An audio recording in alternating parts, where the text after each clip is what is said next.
Oh yay, oh yay, oh yay. Ladies and gentlemen, please rise for the procession.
Please continue to stand for the national anthem.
Please remain standing for the invocation, which will be given by the Reverend Dr. Craig Coker, University Chaplain. Dr. Coker.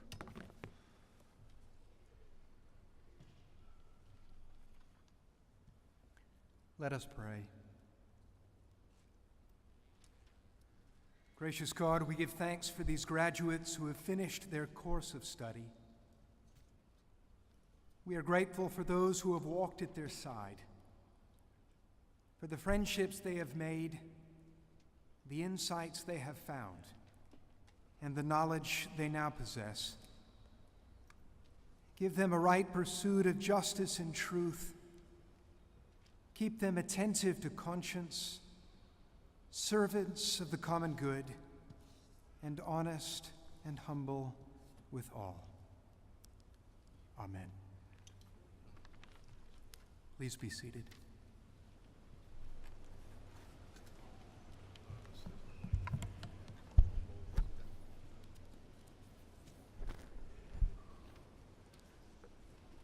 Thank you, Craig. Director Comey, distinguished guests, colleagues, parents, friends, and class of 2016. It is my privilege as president to welcome you to the 144th ceremony awarding degrees to graduates of the School of Law as part of the 186th commencement of the University of Richmond. I'd like to extend a special welcome to the families of our graduates and to thank you for the support and guidance that have helped our graduates reach this moment. It is a pleasure to celebrate with you the achievements of our 2016 graduates who have been part of our community of scholars here at the University of Richmond. Graduates, we know that years of hard work have preceded this moment, and we applaud your passion and determination. Many of you have told me of the closeness you've enjoyed with your classmates and the attention you have received from the faculty, and of the sense of community that is a hallmark of Richmond Law. Today is a special day in this community as we recognize the individual and collective achievements of the class of 2016 and look forward to your continued accomplishments in the years ahead. I am confident that your education has prepared you to make a difference in the world and in the lives of others. And I'm also grateful that through your service to society, you will help the university to fulfill its commitment to the promotion of justice and the common good. Thank you, and congratulations.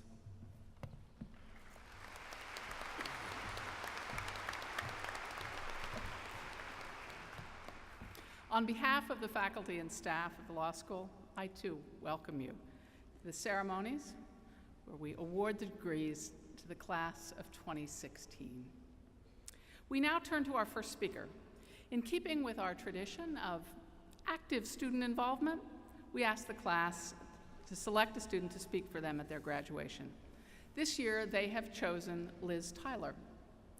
As a student, Liz was active on the University of Richmond Law Review, the Career Development Advisory Board, and the Richmond Women's Law Association.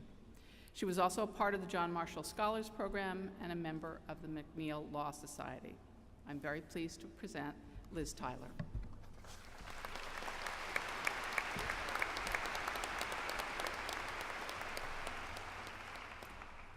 Good afternoon.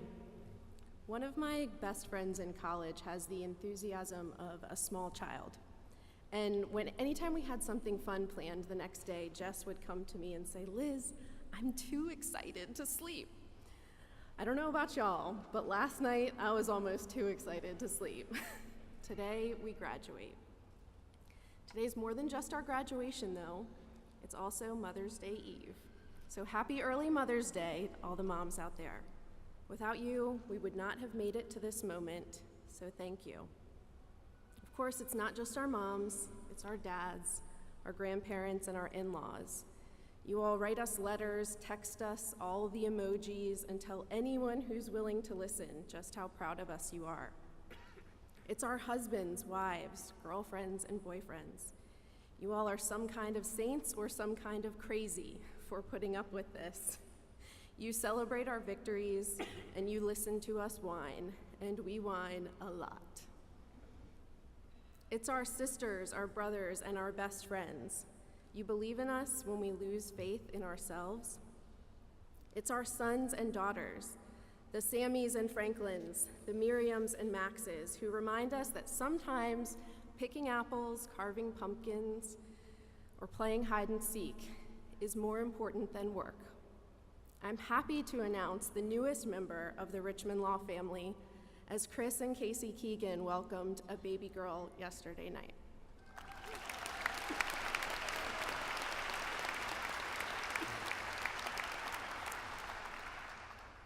You all, friends and family, are our biggest fans and closest confidants.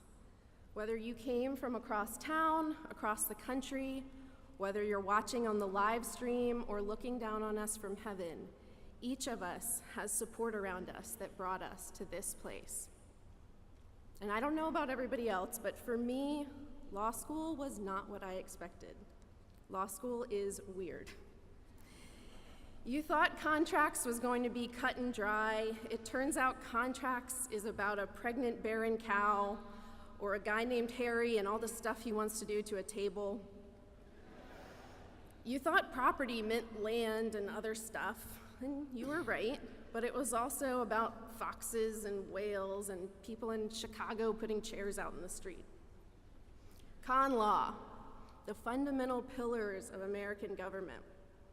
And one day, Professor Walsh sings Kesha lyrics to explain the limits of the market participant doctrine. And you think, finally, a a case I can relate to. Torts. If you're honest, you kind of pretended you knew what torts were, and you found out torts is a story about an unfortunate canister vacuum and an underpublicized superhero named Tortman. The list goes on, but you get it. Whatever we thought we were getting into, most of the time we were wrong. There's one thing that I think we got right, though. The heart of what makes Richmond Law a great place to be is its community, its people. We have professors dedicated to making us the best new lawyers that we can be, in and out of the classroom. They challenge us to challenge ourselves. They mentor us and connect us to the legal world beyond the law school. They sing and dance, they don tuxedos, they bowl and play basketball. They're not any good, but still. Professors make this school great, and I think the staff make this place excellent, as they are the ones often running the show and making everyone else look good. Faculty and staff make Richmond special, but it is equally the students, this group in front of me, who make this community what it is. We came here as teachers, artists, and farmers, as engineers, elite athletes, and business owners. We span 20-some years in age, and we hail from small towns and big cities. We have among us a truly phenomenal group of veterans. Some of us came here following in the footsteps of generations, and some of us are reaching new educational heights in our families. Whether we came here from around the corner or around the globe, we all made Richmond home for the last 3 years, and I've been lucky to be surrounded by such a group. I see people who are driven yet supportive, each wanting to succeed but quicker to share the successes of others than their own. We work as teams in clinics, on journals, competition boards, and other student groups. We cheer our friends through a final round of a competition, and we comfort our colleagues in trying times. We spent endless hours in the library. We created every law-related meme and hashtag that our creative legal skills could muster. And we celebrate as much as we commiserate together. Whether it's mountains of cake from shindigs, ice-cold limeades at the Continental, or weekend brunch, we find our outlets. We run, bike, and hike. We cook together, and we bake for each other. We jump through all the hoops and requirements to get here today. Some of them official, some unofficial. At casino nights, barristers' balls, and DUs, we cleaned up nice. Through internships, placements, and jobs, we grew together as professionals. Then there's Bubba and Miko's Halloween party. I think under a new policy, that one is actually mandatory to attend. Don't worry, Dean Gibson's gonna send out an email later on that one. But for all the fun we've each had trying times as well. Moments of self-doubt and inadequacy, the times that we give it our all but come up short. We lost people we love, and we have hurt. We have cultivated this incredible community, and I think that we need it most in those times. From these moments, I hope we develop a sense of humor, we become a little self-deprecating, and hopefully we practice humility. Some of us have been told for as long as we can remember that we should be lawyers. From my own experience, I think that means we talk too much. We need to shut up and listen more. Others of us are quiet, observing, letting ideas percolate. When the quiet among us speak, it's usually something everyone needs to hear. In this profession, I believe that we must be authentic. We must remain true to ourselves, but we also have to be willing to get uncomfortable, to embrace our abilities as tools for doing good. One of my yoga instructors once told me that the way you do anything is the way you do everything.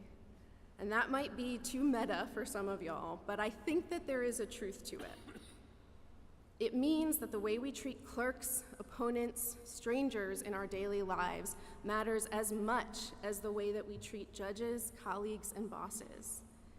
It means that we cannot expect from anyone else what we are not willing to give of ourselves. It means that this is just the beginning. We are women and men who have shared this experience, this home. As Professor Bryson says, Virginia is a small town. And I take comfort in that because many of our paths will continue to cross. I had some great conversations and got a lot of advice from you all today, mostly a compilation of memories that reinforced two things for me. One, law school really isn't what we expected it to be. And two, I can't imagine a better group to experience it with. But the overwhelming consensus, keep it short. And if I learned only one thing in law school, it is to know my audience. So congratulations, friends. We did it.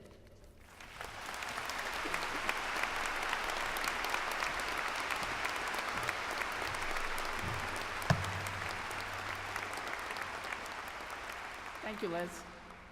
Each year, the students from the graduating class also select a member of the faculty to speak to them at commencement. This year's faculty speaker is Ron Bassigal. Professor Bassigal joined the faculty in 1971 and teaches in the areas of criminal law, criminal process and procedure, and evidence. He is author or co-author of over a dozen books and almost 50 articles on these subjects, and is widely regarded as the leading authority on Virginia criminal law and procedure. It's my great pleasure to introduce my colleague, Ron Bassigal.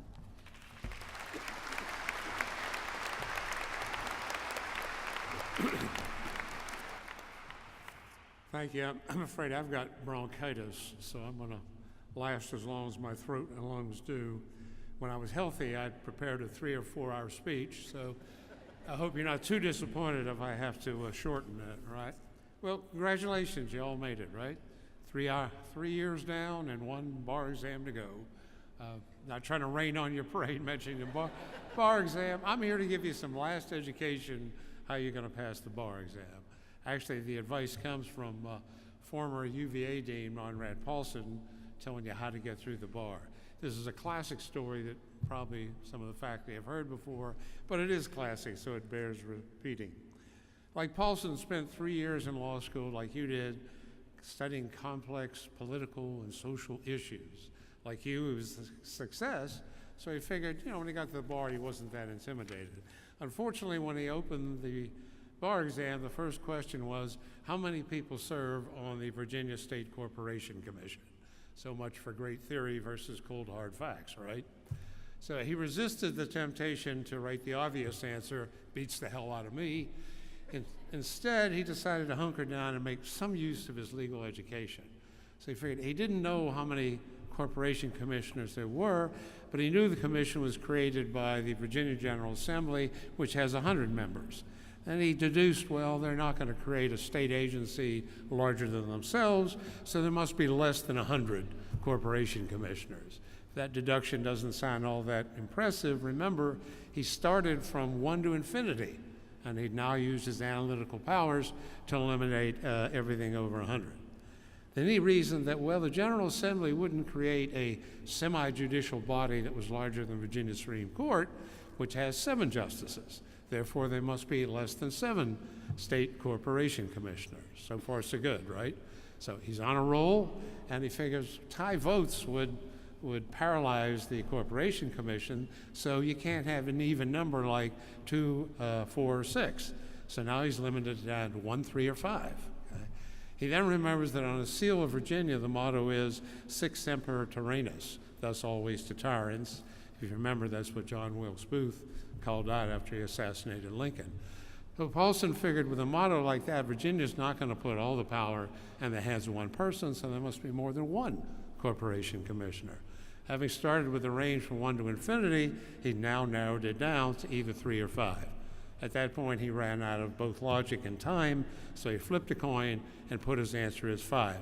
The correct answer is 3. But Paulson said the bar examiners were so impressed by his legal analysis that they gave him 60% credit for the wrong answer. Right.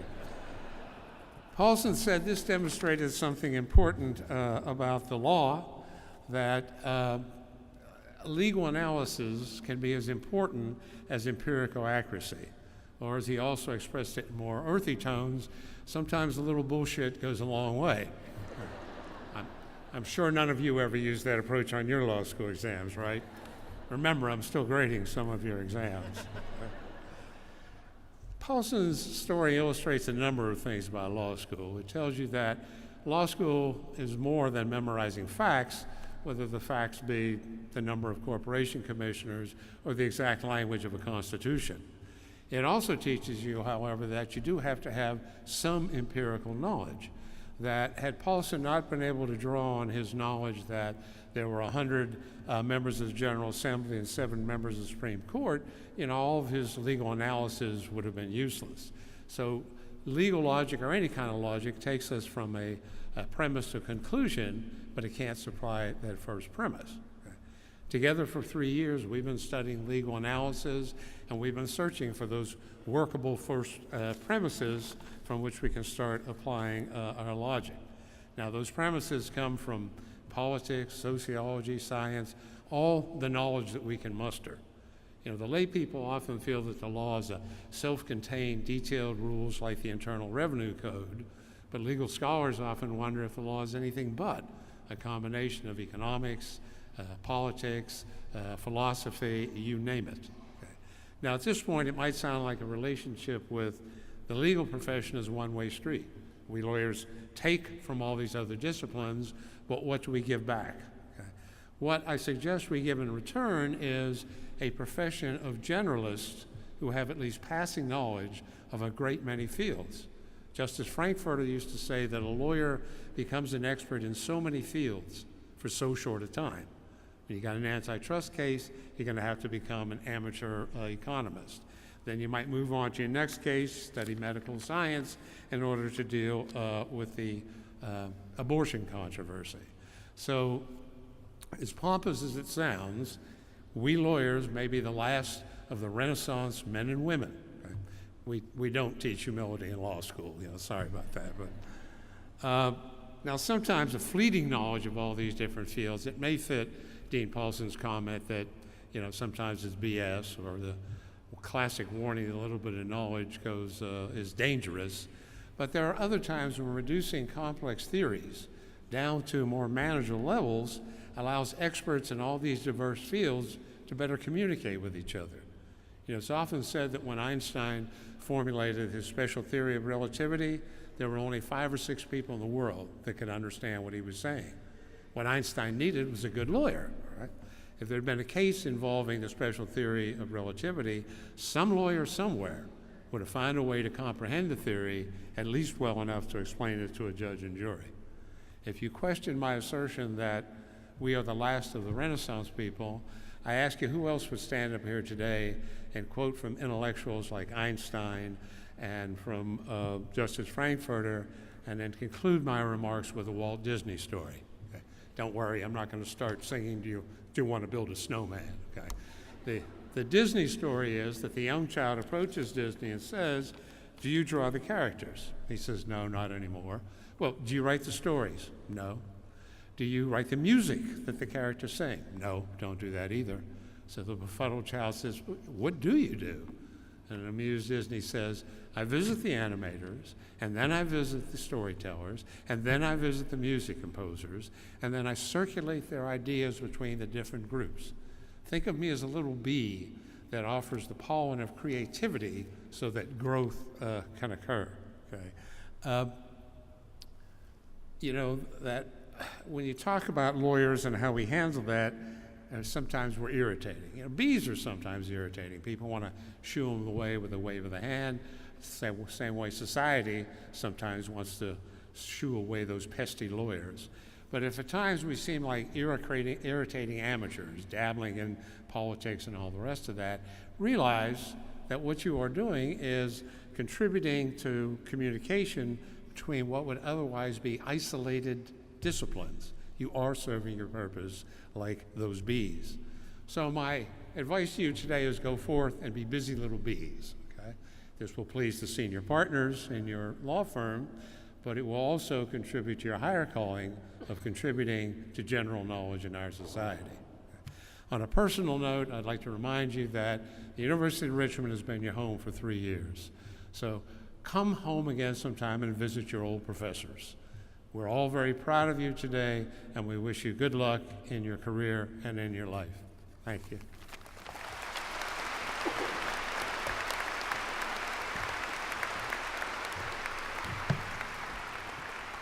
Thank you, Ron. Joining us for this happy occasion is the Honorable Marla Graf Decker of the Court of Appeals of Virginia, a member of the Law School Alumni Association and a proud Richmond Law graduate. She will welcome you as the newest members of the Alumni Association and will introduce our commencement speaker, Judge Decker.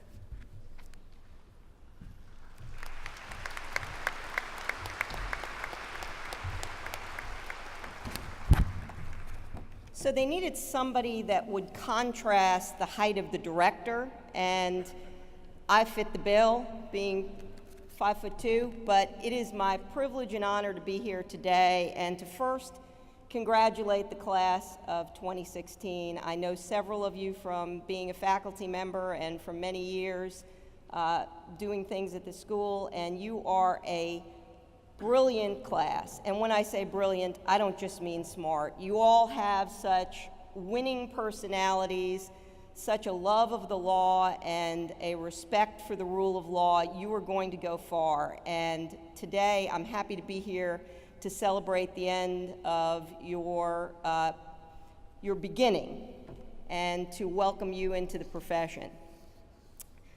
Your first good choice as soon-to-be graduates was the lineup of graduation speakers. I'm so honored to have been selected to introduce Director Jim Comey, and he's actually someone who doesn't really need an introduction, and of course Dean Perdue told me please keep it short, so I plan to do that. But I wanted to talk a little bit about you can read his resume, and his distinguished career is obvious to anybody who reads the newspapers. But what I wanted to do was talk a little bit about his very special connection to Richmond, not only to this university as a distinguished adjunct professor, but also his tenure as managing assistant U.S. attorney here in the Richmond office. Jim Comey came to Richmond at a time when we had a significant violent crime problem, and murder rates were out the roof. He came at a time when Richmond was at a pivotal period. It could have gone one way or it could have gone another. And what makes Jim such a special person to those of us who had the opportunity to work with him when he was a young prosecutor, you're welcome, Jim, young. He was a young prosecutor, and he was a visionary. And it was one of his first formal leadership positions. And he came to Richmond thinking, well, I'm gonna help develop a team, and that he did. He took a lot of local, state, and other federal partners and put together what some of us who watched it happen said were the dream team, and made a difference in Richmond. And the way he made a difference was not the way you would think, not so much in the prosecution of the cases or in the managing of the attorneys that prosecuted the cases, but in building the team that looked at cases on a neighborhood basis. How do we make the neighborhood better? How do we make the community better? How do we do that and respect the rule of law and respect the justice system? Jim I can show you the data, but Jim made a difference. And we all knew when he started to do things that he wasn't going to be with us particularly long because he had a big future ahead of him, and he went on, of course, to that big future. But one of the things that I would say about all of the positions that he has held, it's not that he held those positions, it is the way in which he served in those posts. He's a man of integrity, he is a man that respects the rule of law, he is a man that doesn't do what's easy, he does what's right at every turn, and he is truly and should be a role model for each and every one of you. He has stepped up and now, as director of FBI, has taken over at a very pivotal time, a very challenging time for our country. He stepped up and he's doing the job. I thank you, Jim, for your service to the people of the United States, and I look forward to your remarks.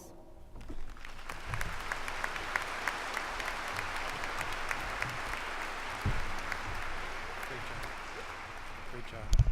Thank you, Marla, and good afternoon, ladies and gentlemen. It is an honor and a thrill to be back here in a community I love, at a school that made such a difference in my life, and it still feels like home to me.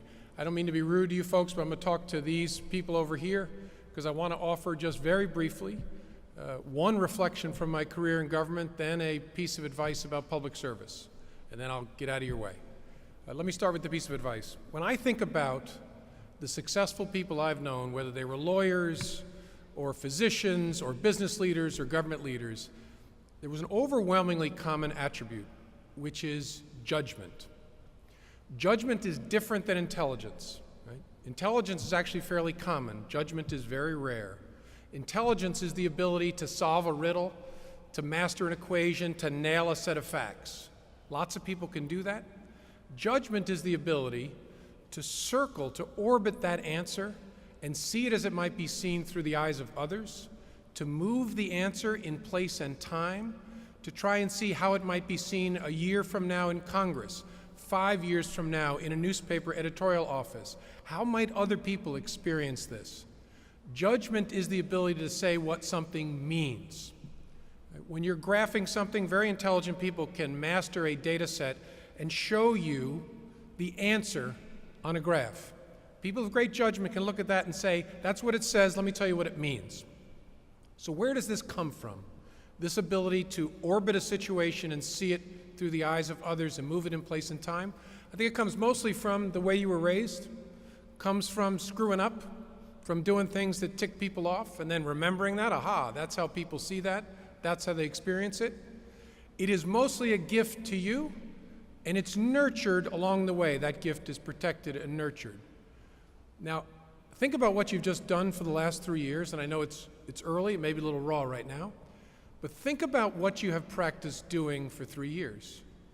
You have practiced, with the help of these great people, taking a situation and moving it in your mind, asking yourself and being asked in a very demanding way, so how would that be different in this place or that place?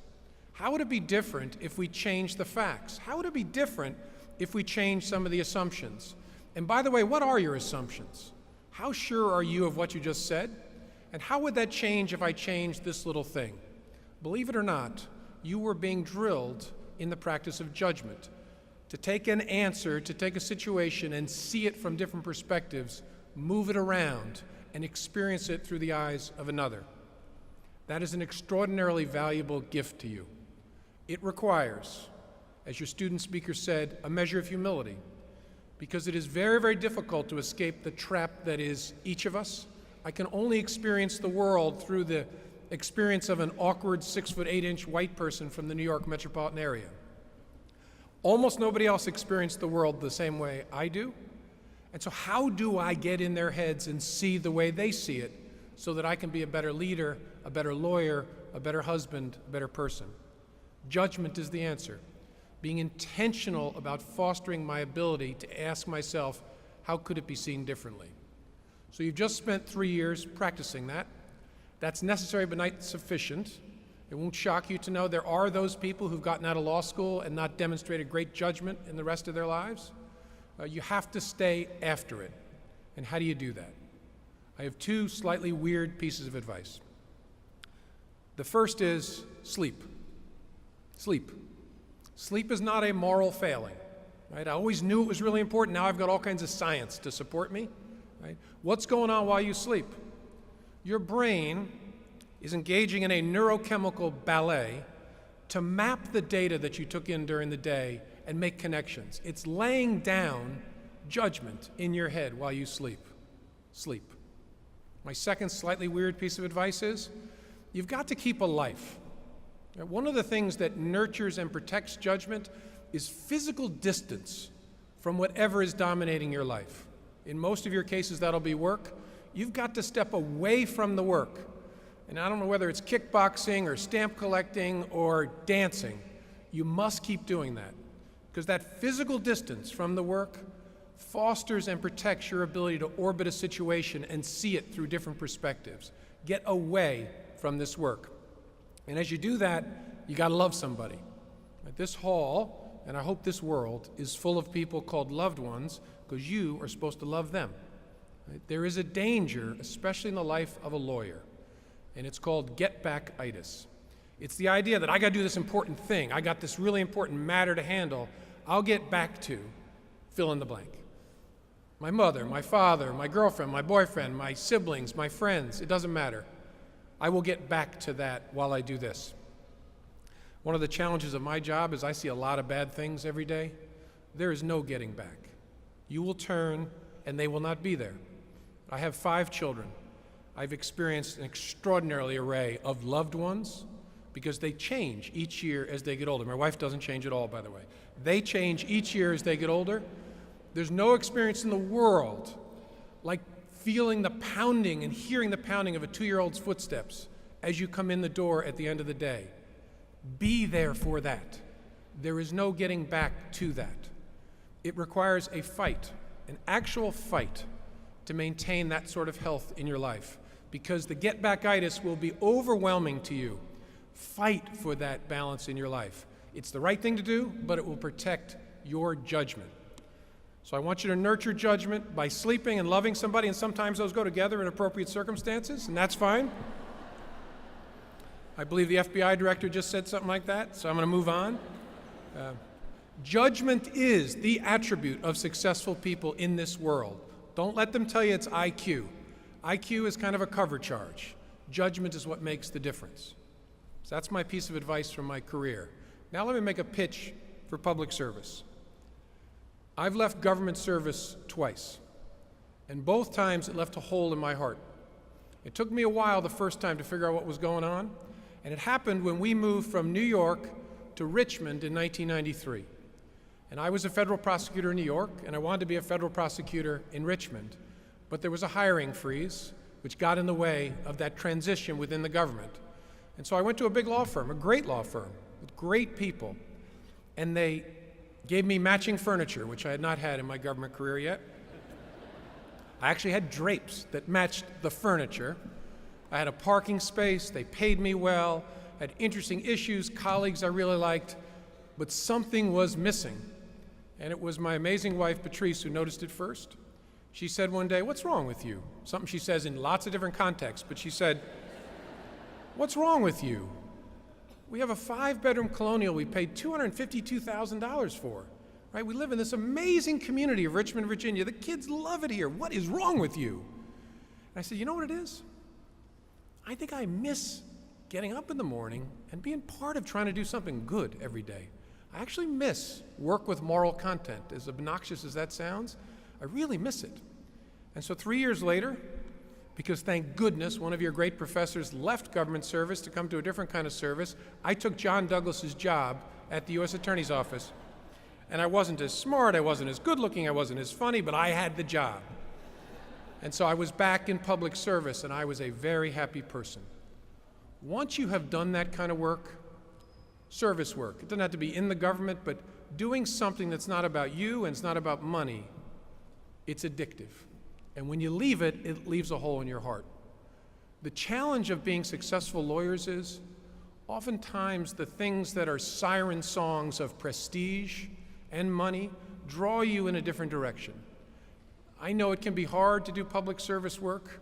It's hard on your credit cards. It can be very hard to do for an entire career. But I actually ache for my law school classmates from 30 years ago who've never even tried. Because here's what I worry. Professor Bassigal quoted Albert Einstein. I'll quote him again. Einstein urged young people, try not to be people of success, try to be people of value. Right? If you have never taken the time to try and be part of doing something with moral content as part of your work, you will have missed something. Augustine said, "Human honor is but smoke which has no weight." There's a danger that you can get to the end of a life and realize you've accumulated the smoke of success but nothing of real value. So here's my most depressing piece of advice for you, and I'll close with this uplifting message. Occasionally you need to do something weird and close your eyes and imagine yourself at the end of your life. I told you this wouldn't be an uplifting moment. I hope you're old and gray at that point. I so hope I'm old and gray at that point. But close your eyes, be old and gray, and look back and ask this question from that vantage point. Who do I want to have been? Who do I want to have been? Because if you ask it that way, the smoke is cleared. The things that get in the way when you only live life forward, houses, cars, money, human honor, the next big thing, all that stuff is stripped away. At the end of your life, who cares about that stuff? What will matter in a real sense will come into view. And everybody's answer will be different in a different way. My answer is I want to be somebody, have been somebody who was a great husband and father and friend. I want to know my children, and God willing, their children. And I want to have been somebody who, with whatever ability I had, I took some time to do something for people who needed me. I hope you will work hard to take the amazing education you've gotten here, where you've been taught judgment, where you've been exposed to the world, to important issues, to the challenges so many people in our communities and our country face. Hope you will take the time to answer that question now and let it guide the way you live your life. Be people of value. I hope at the end of this life, you are people who look back and say, I did something I loved. Right? I was part of something that meant a great deal to me. And I hope you remember that this education began what I hope will be a remarkable and fulfilling journey. You are very, very lucky. Congratulations.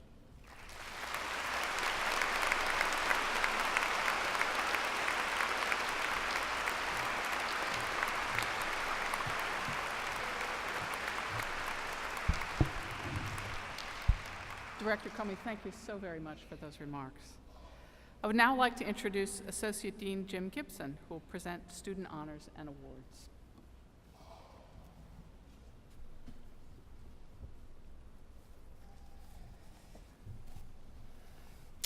Good afternoon. The law school's third-year class gift was established in 2005, and ever since it's been growing both in size and in participation. And the educational experience that you had over the last 3 years was made possible in large part by those who came before you, the generosity of alumni and friends who support this community. So we hope you'll continue your generous giving in support of the institution. And with that, we turn to the Class Gift Committee representatives, Tyler Klink and Beth Kendall, who will present the class gift to Dean Perdue.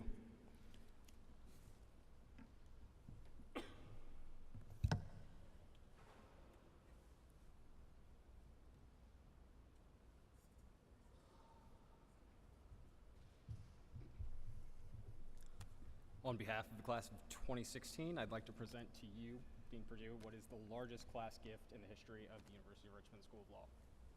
Thank you. That's fabulous.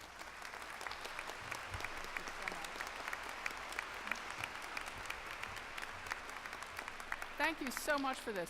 This is part of the long-standing tradition of alumni offering their support to the next generation of Richmond Law students, and we're very grateful for that. Thank you.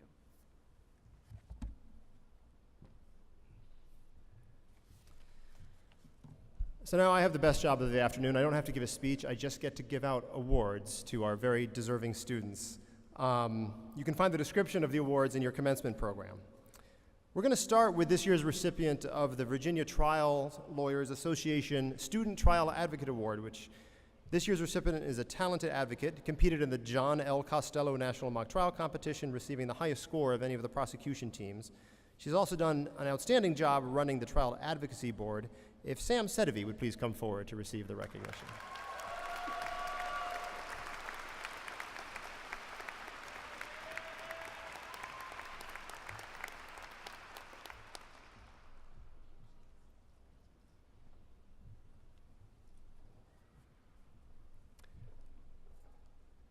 This year's winner of the International Academy of Trial Lawyers Student Advocacy Award is also a natural litigator. He was a regional runner-up in the American Association of Justice Trial Advocacy Competition, and as the partner of our last award winner, he was national runner-up in the John L. Costello National Criminal Law Trial Competition. I'm talking, of course, about Dan O'Brien, if Dan could come forward.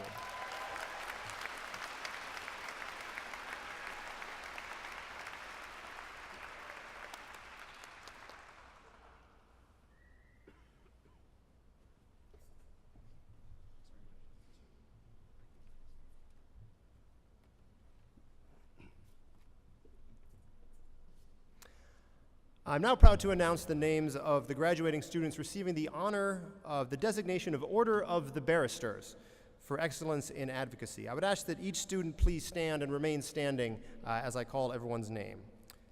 Travis Bice, Carrie Chilton, Barrett Enix, Andrew Landrum, Carter Nichols, Dan O'Brien, Milena Radovic, Sam Sedovy, and although he isn't here with us today, Mo Sherman. A round of applause.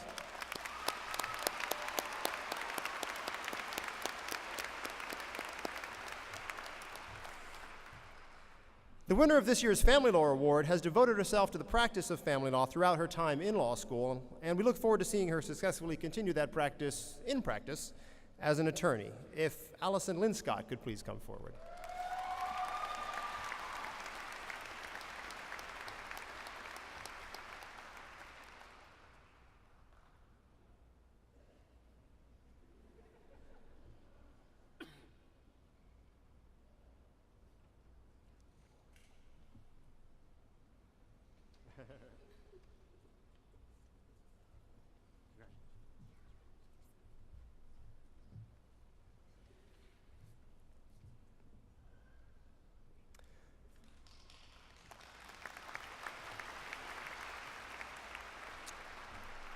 This year's recipient of the National Association of Women Lawyers Award has had a long-standing commitment to advocacy on behalf of women. One nominator stated that she is a classic example of professionalism, perseverance, dedication, and compassion. Throughout law school, she has been an outspoken voice for women, and we have no doubt that she will continue this role throughout her career. Of course, I'm talking about Meg Donovan. Meg?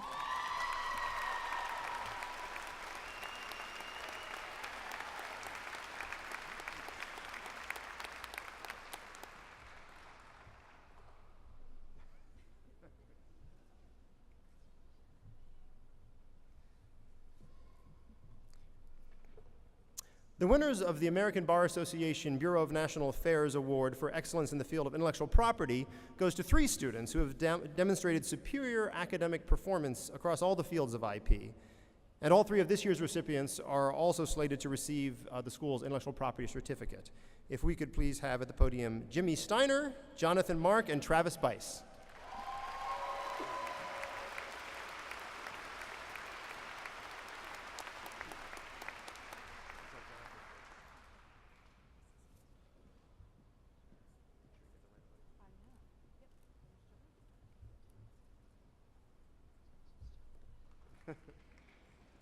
Why don't you go with that?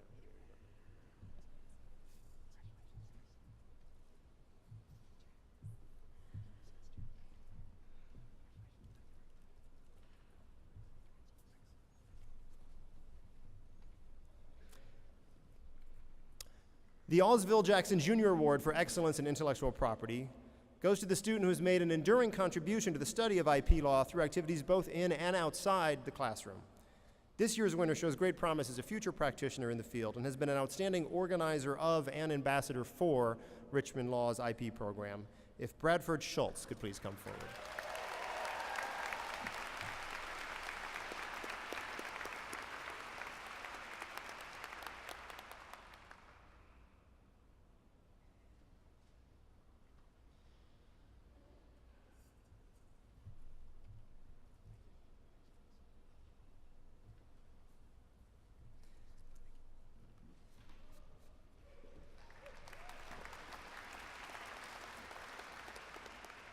The American Bar Association and Bureau of National Affairs also recognizes excellence in the study of labor and employment law.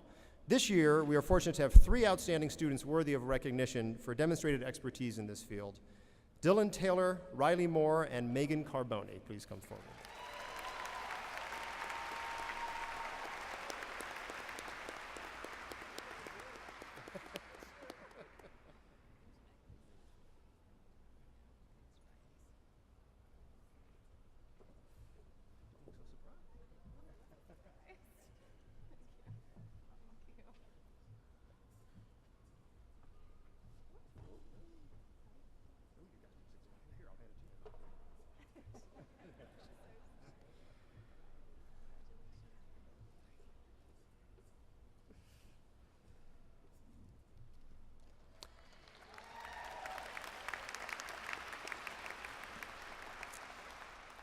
The American Bankruptcy Institute Medal of Excellence goes to a student who has excelled in bankruptcy studies and intends to pursue a career in bankruptcy law. This year, we're happy to recognize John Haste. If John could come forward, please.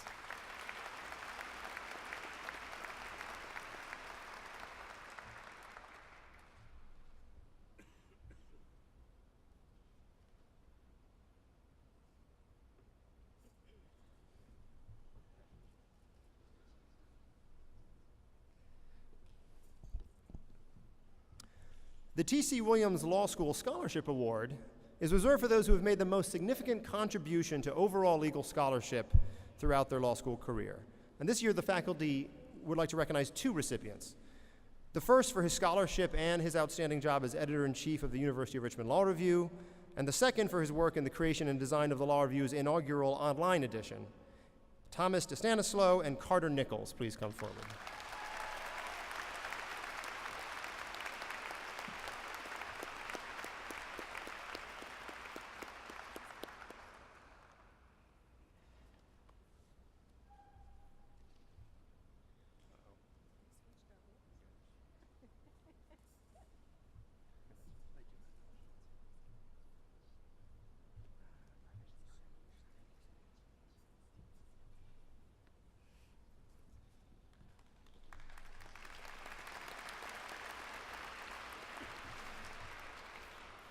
We also have this year two winners for the Oral Brown Award for Clinical Excellence in the Children's Law Center. And both recipients have demonstrated outstanding service to their clients and to the clinic, and we look forward to their success as advocates in practice. If Susie Bass and Kelsey Martin would please come.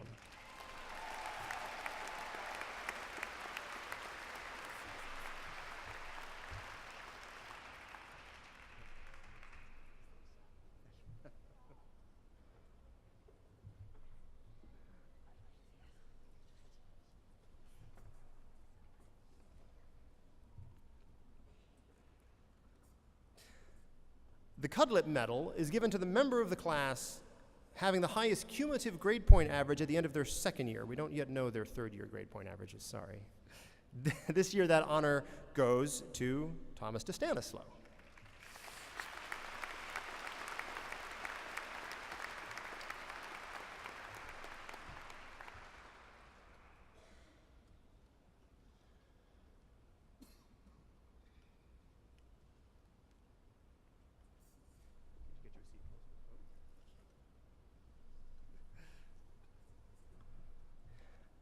This year, the faculty has awarded the Public Interest Law Association Pro Bono Award to two students.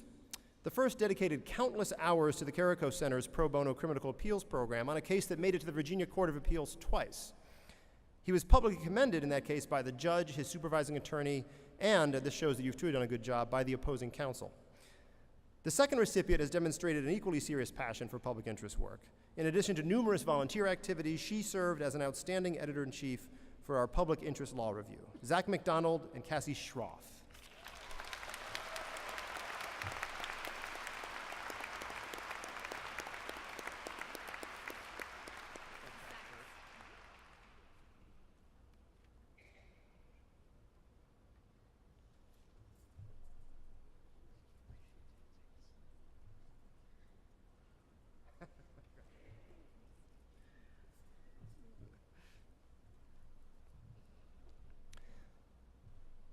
Now we come to an award that isn't given every year, the Nina R. Keston Service Award. The faculty only selects a student to receive this award when he or she has shown extraordinary contributions to the school, the community, and the legal profession.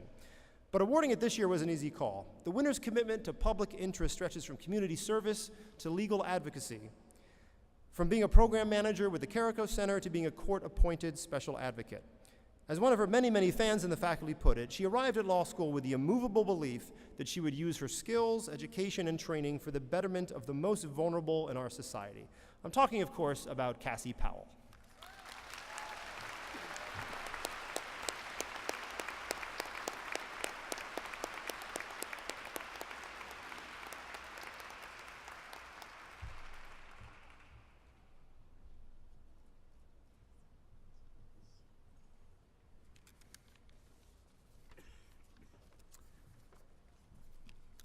Finally, we come to this year's winner of the Charles T. Norman Award for the Best All-Around Student.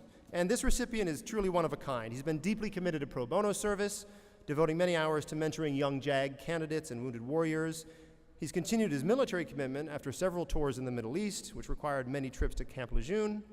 He turned down an opportunity to serve as Director of Intelligence for Special Operations in Iraq in order to pursue his true desire to serve the public as an attorney. But what makes this year's recipient truly remarkable is his ability to exhibit experience, leadership, and devotion to service in a way that encourages others around him to do the same. Bubba Flores, please come forward.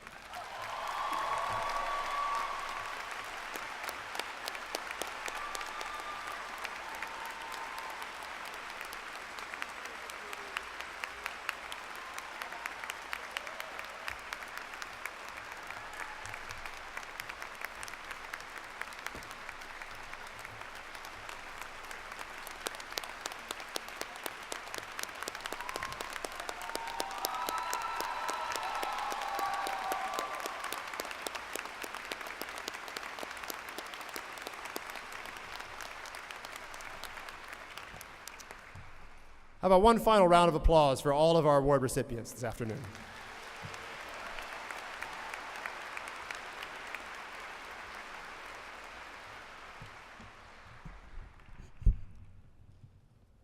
Graduation is a very special occasion because it gives the university an opportunity to recognize those who have completed the requirements of the faculty and who have fulfilled the expectations of the entire university community. Our warm congratulations go to all of those members of the University of Richmond School of Law class of 2016 as we now prepare to present them with their diplomas. I now call on Dr. Fetro, Provost and Vice President for Academic Affairs.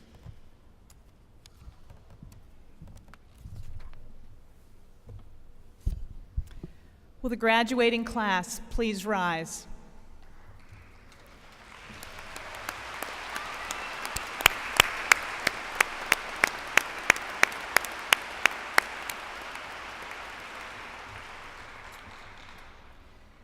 President Crutcher, on behalf of the University of Richmond School of Law, I have the honor to present to you the candidates for the degrees Master of Laws and Juris Doctor. By the authority vested in me by the Board of Trustees and upon the faculty's recommendation of completed requirements, I confer upon you the degree of Juris Doctor of the University of Richmond with all the rights, privileges, and responsibilities appertaining thereto.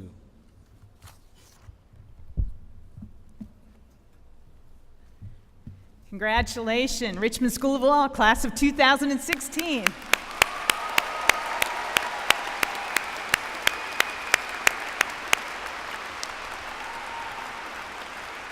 Will the graduates please now come forward to receive your diplomas?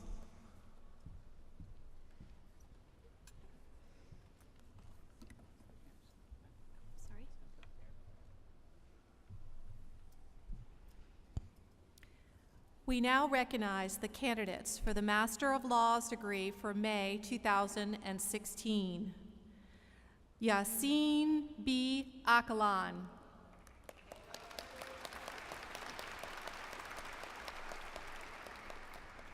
Mahan Ashuri.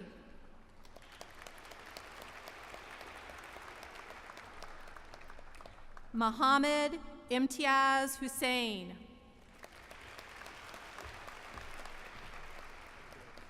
Azhar Mahmoudi.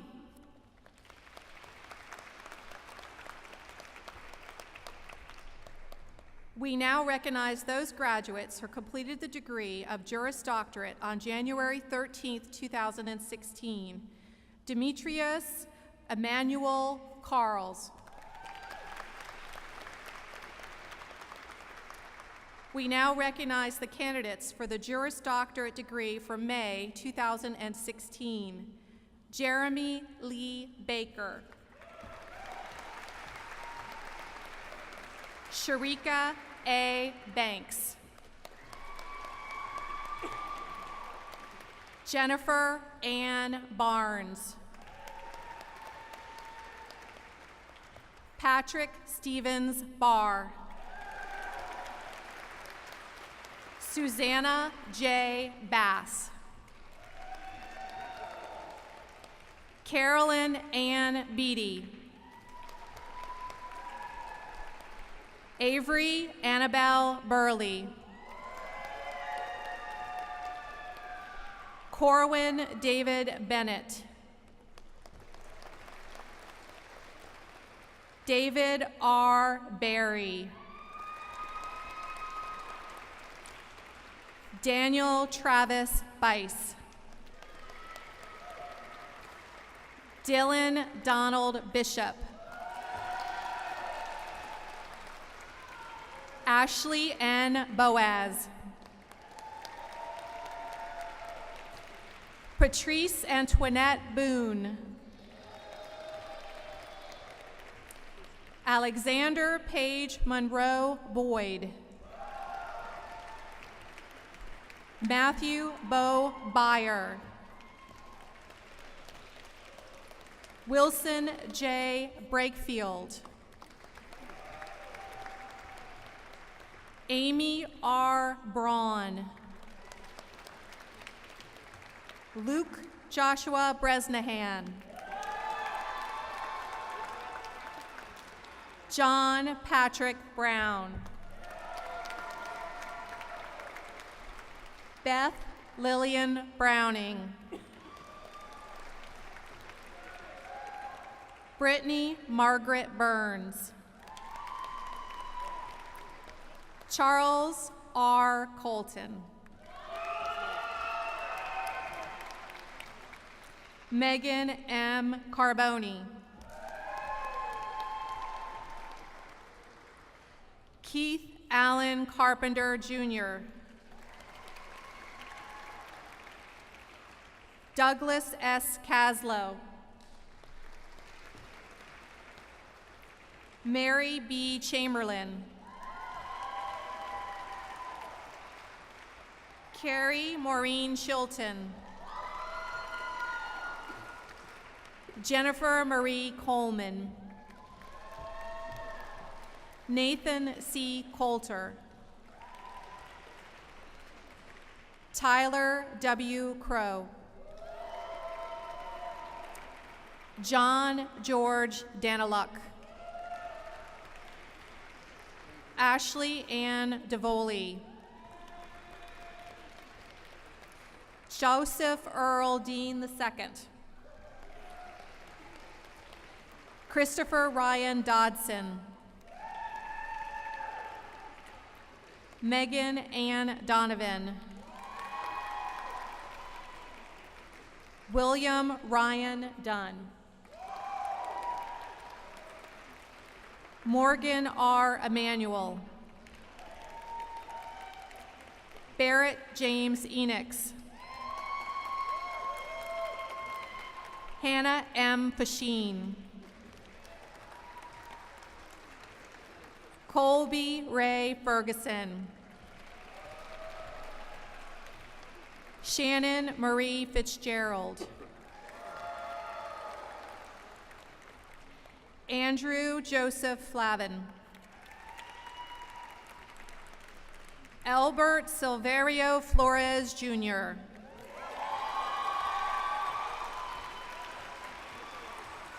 Brian Martin Frame. Mary Catherine Gavin. Kellen Rose Gibson. Sarah Elizabeth Lane Gonzalez. Jonathan Andrew Haste. John J. Haratunian. Lisa Lynn Haratunian. Samuel Page Higginbotham III. Alexander Thomas Hiller. Jason Ryan Hodge. John J. Hogan. Nathan T. Hertz. Troy Kirkpatrick Jenkins.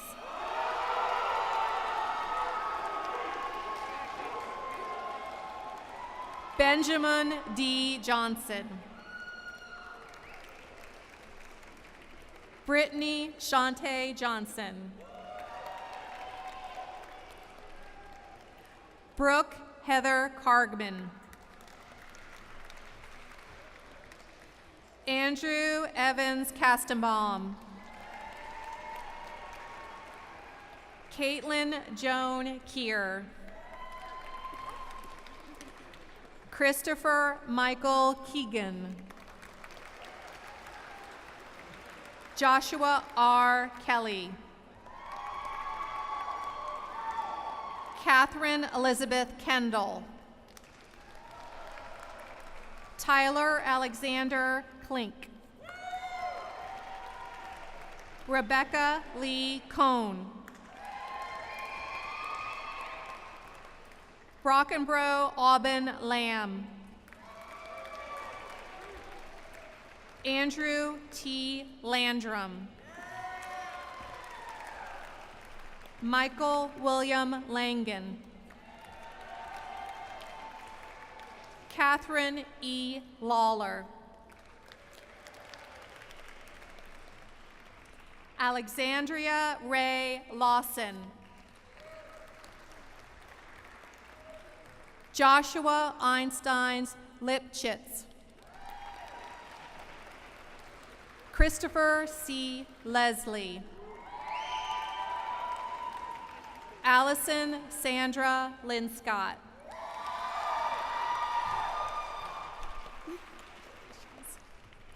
Stephen W. Lipman. Kathy Zion Liu.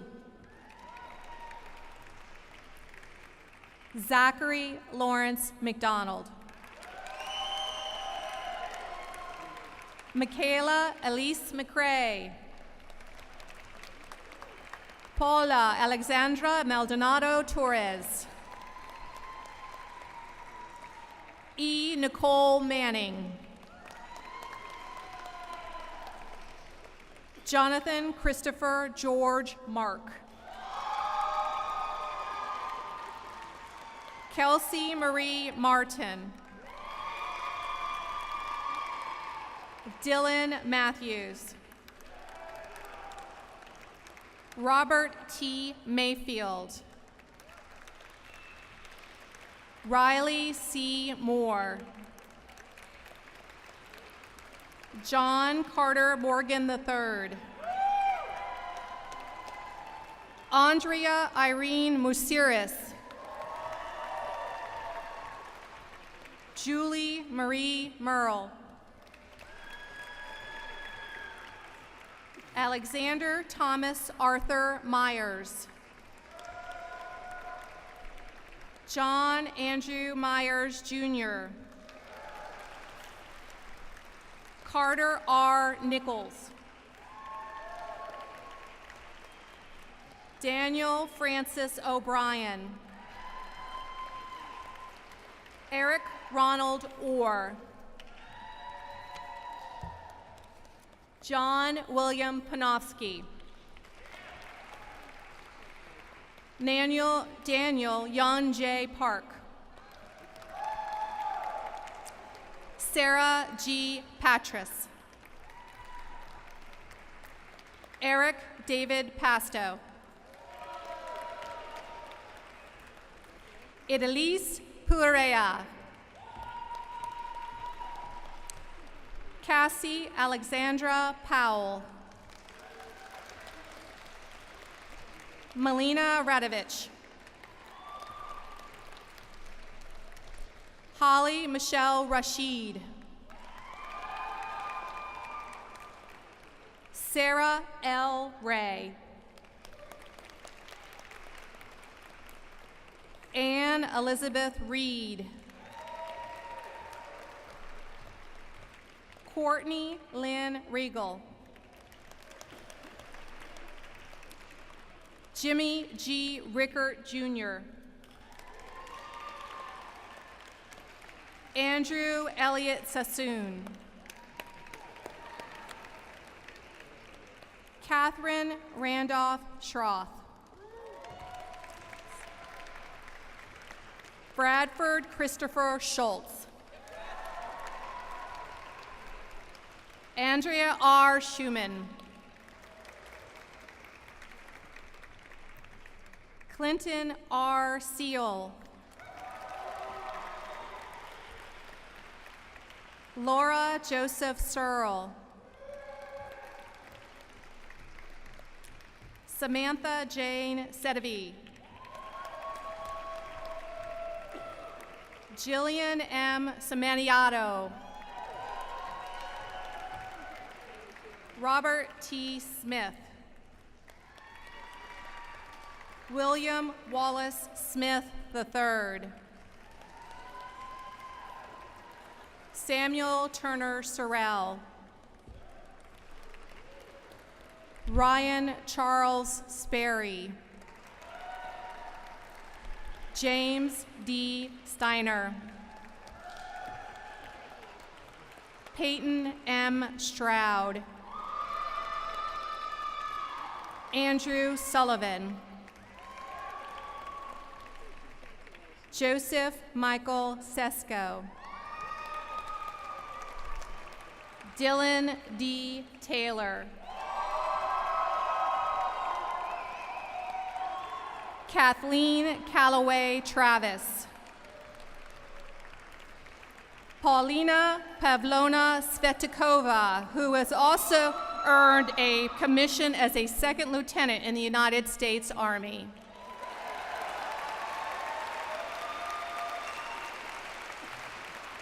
Elizabeth Ingleby Foster Tyler. William Ryan Waddell.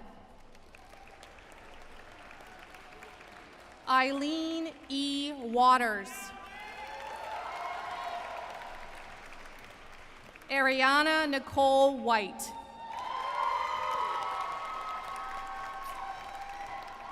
Jesse Allen Willard II.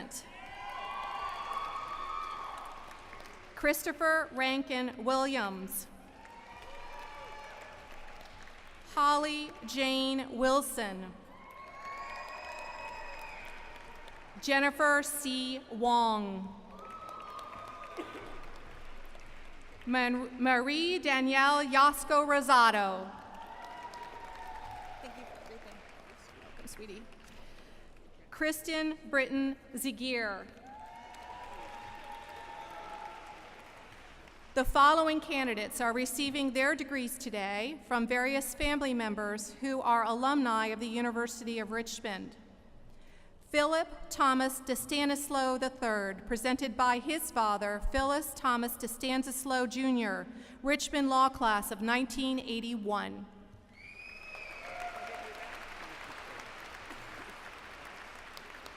Turn for the camera.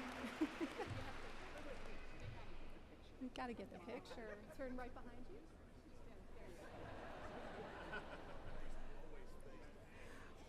Robert Norwood Drury, presented by his father, Lee Drury, Richmond Law Class of 1983.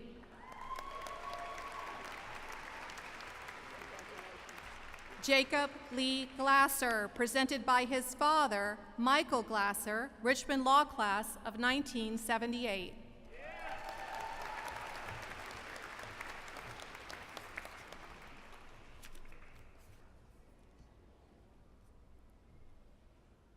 Andrew Christopher Cotarides, presented by his father, Christopher Cotarides, Richard S. Reynolds Graduate School, Robbins School of Business, Class of 1994. Drew Stephen Letourneau, presented by his father, Stephen P. Letourneau, Richmond Law Class of 1987.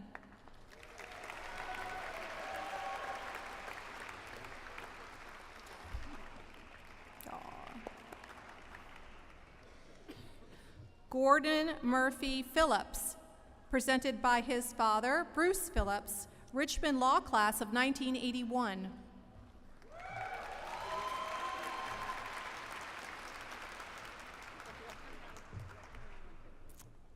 Malcolm Brooks Savage III, presented by his uncle, William Savage, Richmond Law Class of 1986.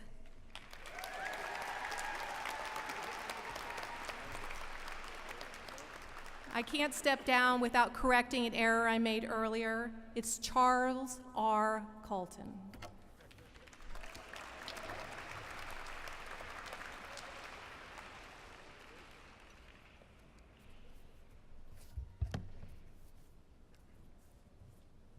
Ladies and gentlemen, join me in saluting the graduating class of 2016.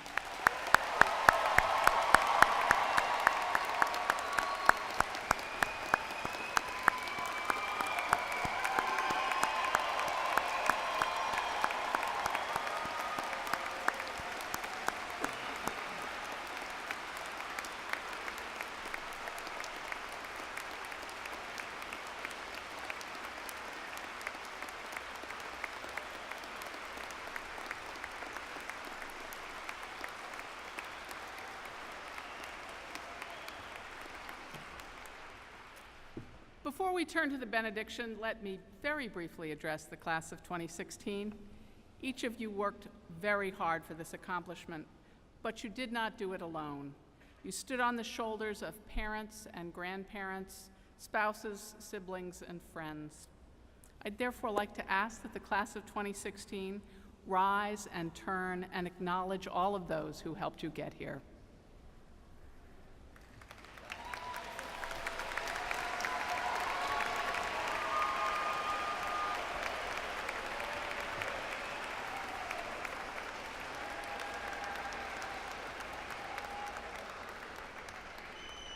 Ladies and gentlemen, will you please stand as you are able for the benediction? Our benediction will be given by Chaplain Coker.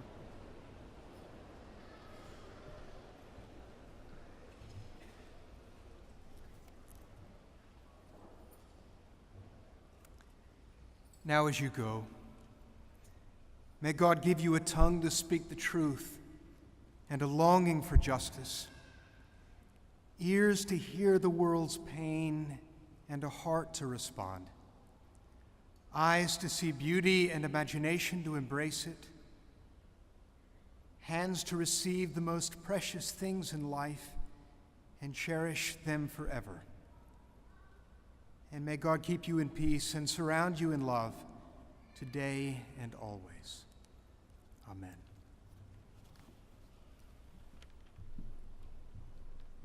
This concludes the graduation ceremony.